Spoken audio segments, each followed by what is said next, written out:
প্রতিদিন কুকুর, বিড়াল বা শেয়ালের কামড়ে আক্রান্তরা চিকিৎসার জন্য ছুটে আসছেন হাসপাতালে, কিন্তু টিকার অভাবে ফিরে যাচ্ছেন বেশিরভাগ রোগী। কেউ কেউ বাধ্য হয়ে বাজার থেকে টিকা কিনছেন চড়া দামে। তবে এই ব্যয়বহুল টিকা কেনার সামর্থ্য নেই দরিদ্র রোগীদের।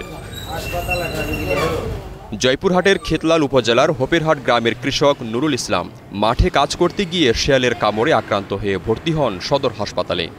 শিয়াল হু হু করে দৌড়ে আসে, আমার মাথার উপরে ধরে একবারে সাপটা ধরে আর কামড় খাচ্ছে। কামড় খায়, আমি তখন ধারাতে ফেলে দিছি। তখন তাই আমার এখানে হাজর লাগিয়েছে, এখানে ছিলে গেছে, এখানে ছিলে গেছে, এখানে ছিলে গেছে, ওটা ছিলে গেছে, ফেলে দেয়। আবার হু করে আসতেছে, তখন আমি আবার খাদ্য ছিল 2-3 বার মারি, তখন শিয়াল দৌড় মারছে। শুধু নুরুল ইসলামই নন, তার মতো অনেকেই চিকিৎসা নিচ্ছেন সদর হাসপাতালে। জয়পুরহাট ছাড়াও নওগাঁ ও বগুড়া থেকেও প্রতিদিন এই হাসপাতালে ভিড় করেন 3 থেকে 350 মানুষ। বারান্দা শুয়েছিলাম, বিড়াল লাফ মারে হাজর দেওয়ার পর আমি হসপিটালে আসে ভ্যাকসিন একটা দেয়, আজকে দ্বিতীয় ভ্যাকসিন দিলাম। আমার হাজবেন্ডকে বিড়াল হাসর দিছে, টিকা দেওয়ার জন্য আসছে। গোপালগঞ্জে গত 7 মাসে কুকুর ও বিড়ালের কামড়ে আহত হয়ে সদর হাসপাতাল থেকেই জলাতঙ্ক রোগের টিকা নিয়েছেন অন্তত 10,000 মানুষ। কুকুর ও বিড়ালের কামড়ের ঘটনা বেড়ে যাওয়ায় আতঙ্কে স্থানীয়রা। কুকুর যেভাবে শহরে বাড়ছে, তাতে বাচ্চা কাছে স্কুলে পাঠাইয়া বাড়ি টেনশনে ঘুমাইতে পারি না। সাধারণত আমরা কুকুরকে অনেক ভয় পাই, আর একসাথে কুকুররা কিন্তু অনেক জোট করে থাকে। তো কলেজে যখন আমরা আসি, দেখা যাচ্ছে অনেকগুলো কুকুর আমাদের দিকে ধেয়ে আসে।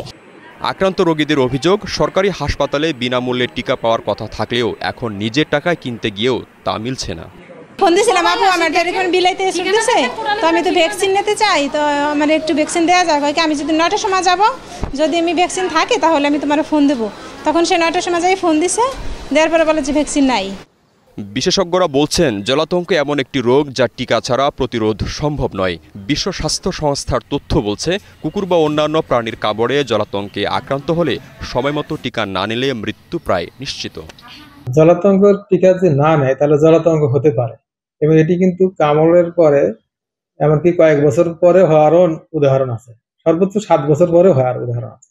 তো জলাতঙ্ক এমন একটি রোগ যেটি একবার আক্রান্ত হলে সে মানুষকে বাঁচানোর নজির নাই ওয়ার্ল্ডে। কুকুরের কামড়ের হারটা খুব বেশি, এবং 3 মাসে প্রায় 1,500 লোক ভ্যাকসিন দিয়েছে।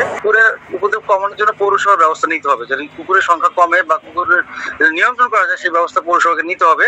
আর মানুষকে সাবধানে থাকতে হবে। যদি অ্যানিমেল বাইটে আক্রান্ত হয় কেউ, তাহলে সেই ক্ষেত্রে দ্রুততম সময়ের ভিতরে জায়গাটা ভালোভাবে সাবান পানি দিয়ে পরিষ্কার করতে হবে, এবং পাশাপাশি যত দ্রুত সম্ভব ভ্যাকসিন নিয়ে নিতে হবে। চিকিৎসকরা বলছেন, বাংলাদেশে প্রতি বছর জলাতঙ্কে আক্রান্ত হয়ে গড়ে শতাধিক মানুষ মারা যান, যার বেশিরভাগই গ্রামীণ এলাকার দরিদ্র জনগোষ্ঠী। টিকার সহজলভ্য ও সচেতনতা বাড়ানোর মাধ্যমে এ মৃত্যু হার অনেকাংশে কমানো সম্ভব। জাহিদুল ইসলাম রনি, স্টার নিউজ।